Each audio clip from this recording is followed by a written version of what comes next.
My 200 Series Land Cruiser build is finally complete. Let's get right into it.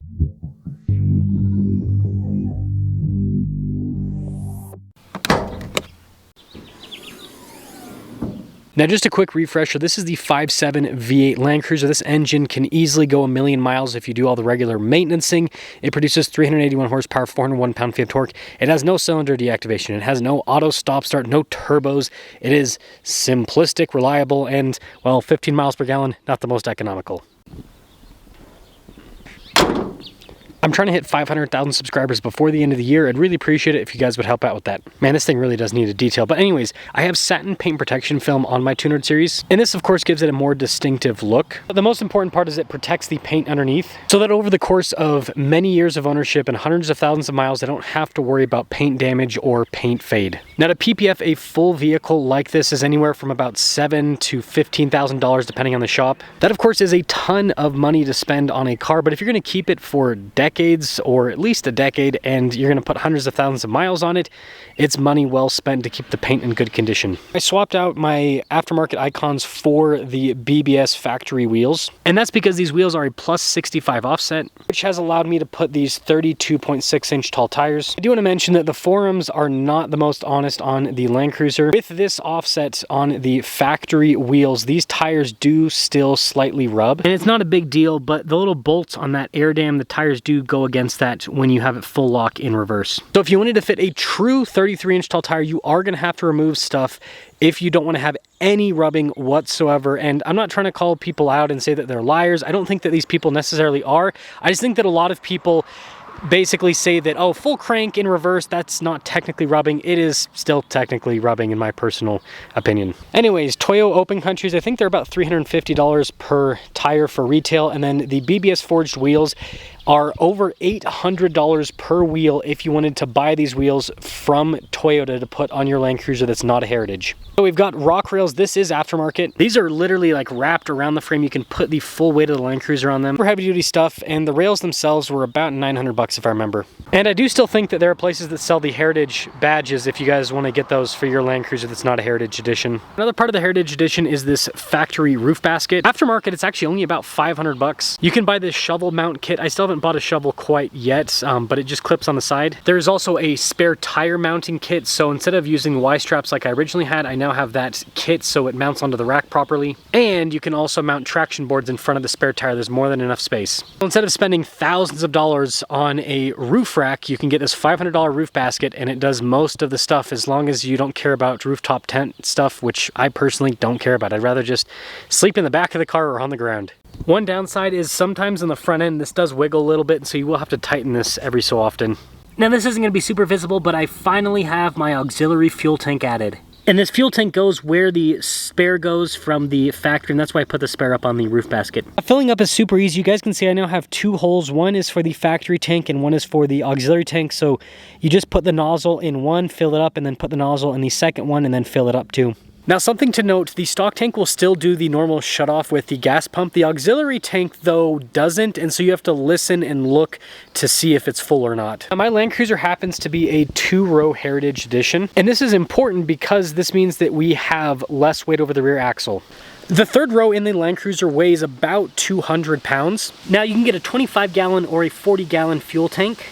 Now my math might be a little bit off, but at 25 gallons, you're gonna have a little bit over 200 pounds of extra weight over the rear axle.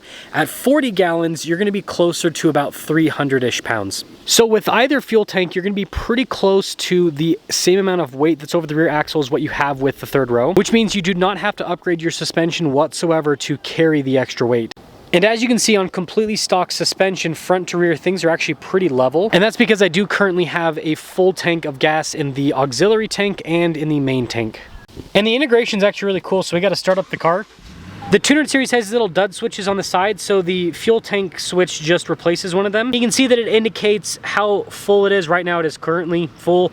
And then you've got that little button that you press, and that'll turn on the pump, and that will pump fuel from the auxiliary to the main tank. And you obviously just use the regular gas gauge for the main tank. Now, the line feeding gas into the main tank from the auxiliary tank is only about 1/4 of an inch, and so it's a pretty slow feed, but you can have the pump on while you're driving. I just tested it out yesterday, and I started with almost an empty tank, and I turned the pump on and I drove 100 miles, and at the end of that 100-mile trip, my fuel tank was basically full. And so again, it's a slow feed, but since you're doing it while you're driving, it doesn't matter anyways. Now this fuel tank is not cheap by any means. It's about $2,600 bucks. Now I originally thought that I got the 25-gallon tank, but I think I actually got the 40-gallon tank. I don't know if there was some sort of miscommunication between us and Long Range America that makes the tank. I'm not gonna complain because I have a ton of fuel capacity, but anyways, filling it up today, it took almost 40 gallons of gas in the auxiliary tank, and so yeah, I think I got the bigger one. Also, if you hear a lot of meowing, there's another random cat that ended up on our property, and now he won't leave us alone. He's nice though. If we do some simple math, about 15 miles per gallon, and we have about 65 gallons of total capacity between the stock tank and the auxiliary tank, that means we have almost 1,000 miles of driving range in a 200 series. Now, none of the costs I went over in today's video included the labor costs. I had Doug with Ceramic Pro in Murray do all of the work on the Land Cruiser, so if you happen to be interested in building out your Land Cruiser like this, or just getting your vehicle wrapped with PPF, vinyl, window tint, all that kind of stuff, he does a lot of stuff on cars, just reach out to him. He's been a great help for the channel. We've used him for, I think, like 6 years at this point, maybe, yeah, since 2019, or 2020, almost 7 years at this point. Crazy, but really good guy. So if you need help with modifying your car, then reach out to him. Now, to close off the video, I want to take the Land Cruiser out, drive it, and tell you guys what it drives like with the extra weight over the rear axle, and also talk about the noise with the roof rack and all of that, because I'm sure it'll be important to some of you. And I guess we'll talk about the Toyo Open Countries, because this is the first time I've used these on a car. Let's take the old 200 series for a spin and see how it performs. And after getting all these modifications done, this is now, in my opinion, the like perfect car for me, at least. Maybe not for everyone, but for me, it ticks all the boxes. It has a super smooth engine. The 5.7 V8 in the 200 series is so good. Toyota always tunes the engines different for the full-size Land Cruisers than any of the other cars that have the same engine. We have a second-gen Sequoia. The 5.7 V8 sounds and feels different in that car than it does in this Land Cruiser. Now, some downsides, like I said, the roof rack, you gotta tighten it every so often. Doug and I are trying to figure out like a more steady fix for it. So I'll let you guys know in an update if we do find something. But yeah, when you go over big bumps, it can kind of, you kind of hear stuff moving a little bit. Now, nothing's flying off or anything. It just makes a little bit of noise. So it's more annoyance rather than an actual problem. The Toyo Open Countries, this is the first time I've ever tested out these tires on a vehicle that I own.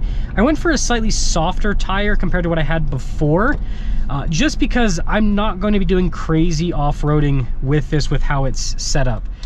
Like most of the stuff I'm gonna be doing with this is off-road wise is driving out on long desert roads, right? So it's not paved, but it's not like it's gonna be crazy articulation here and there.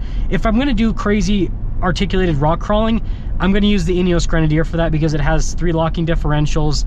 It's got a bit more clearance than this, and it's also not a special, like, this is a special edition vehicle. It's a heritage edition. I want to keep it like, I'm going to use it. I'm going to put a ton of miles on this, but I also want to like keep it relatively nice. I don't want to beat the crap out of it. If I was going to do that, I would have gotten a regular Land Cruiser with some miles on it. I mean, this only has 26,000 miles. I bought it with 12,000 miles. I would have bought something with some miles on it, because then it would have been more of a, there's no such thing as a beater 200 series, because they're all pretty expensive, but a more beater 200 series. Anyways, how does this drive with a fuel tank? It basically drives like a 3-row 200 series. So if you have never driven a Heritage Edition with a 2-row, it does drive slightly different. Basically, all they did for the Heritage is just remove the 3rd row. They didn't change the springs or anything. And so with this car being coil sprung in the rear, what that does is, without the extra weight over, the back end sits higher, so it's not level, but that does mean that you got more travel in the rear, so it actually is more comfortable. So a 200 series with a 3rd row is less comfortable than 200 series without the 3rd row. If you have a 3rd row, just remove it and you'll see what I'm talking about. It's not like a huge difference, but it is slightly noticeable. So this doesn't drive bad, and it doesn't handle, again, it doesn't handle any worse, because this is pretty much within factory suspension geometry with having the extra weight over the rear axle. Again, this is slightly heavier, probably about 100 pounds roughly, maybe a little bit more than that, than the 3rd row. So it's close enough. And again, this has big payload. This has about, I think 1,300, if I remember right, 14, it's not 1,400. I think it's like 1,300 pounds of payload. So with the fuel and with me in this, nowhere near maxing out the payload. I weigh like 215 pounds right now. So we still have like, you know, 700 plus pounds of payload to work with. So I could have passengers in here too, and we still would not be maxing out. Well, it depends on the passenger. If it's people from my family, we're fine. If it's an average American, we're maxing out the payload real quick. Maybe one American. So the point that I'm trying to make is people are spending crazy money on their 200 series, and this is not a dirt cheap build by any means. Again, the fuel tank is the most expensive part, being $2,600 plus installation, but no suspension lift, no new upper control arms, no new springs, nothing, like stock shocks. This is the best way to do it. And my thought on what I'm gonna be doing here is, and you guys can see 15.8 miles per gallon. It's pretty typical. Once my stock suspension wears out, then I'll go aftermarket. But the stock Land Cruiser suspension is really good. Some people complain about the handling and the braking, right? Because it does kind of, the nose does kind of pitch down when you brake rather than staying level. But I mean, it's a 6,000 pound SUV. It's not gonna handle like a sports car. It's not gonna brake like a sports car. So, and I'm talking about like slow down, not like blow up. It's a Land Cruiser, they don't blow up. So the point that I'm trying to make here is stock suspension is the best way to go. I think this is like the best way to build out a Land Cruiser. And if you're gonna do the crazy rock crawling, then, you know, maybe go with a different vehicle. This can do it. Like you guys have seen me post reviews. Like this can actually rock crawl through stuff that most people are not going to, like, more difficult than what most people are actually doing. I don't know. So I think it's balanced out. How this is set up, this car is going to be reliable. I don't have to worry about replacing aftermarket or stock suspension components because I'm not going to be wearing anything out more than what it normally gets. And it's affordable to maintain, right? If the roof basket, if something breaks up there, like, it's a $500 roof basket. The rock rails, again, they were like $900. So if, like, I don't know, if I slammed into a rock super hard and just destroyed one of the rock rails, that's easy and inexpensive to replace. The fuel tank is, again, a little bit more expensive, but it's in an area where you're not really gonna, it's rare that you're gonna impact the back end of a car. Again, extreme rock crawling, that might happen, but under most circumstances, it's not gonna happen. So let me guys think about the Land Cruiser build, but I think this is perfect, and especially for what I do, it's gonna be fantastic because now as I'm going out and reviewing cars, if I'm not driving, you know, one of the test cars that I've bought or one of the manufactured test cars, I have a vehicle that is super reliable that now has almost 1,000 miles of driving range. So as I drive all over Utah, I don't have to stop all the time to fill up. This thing's epic in my opinion.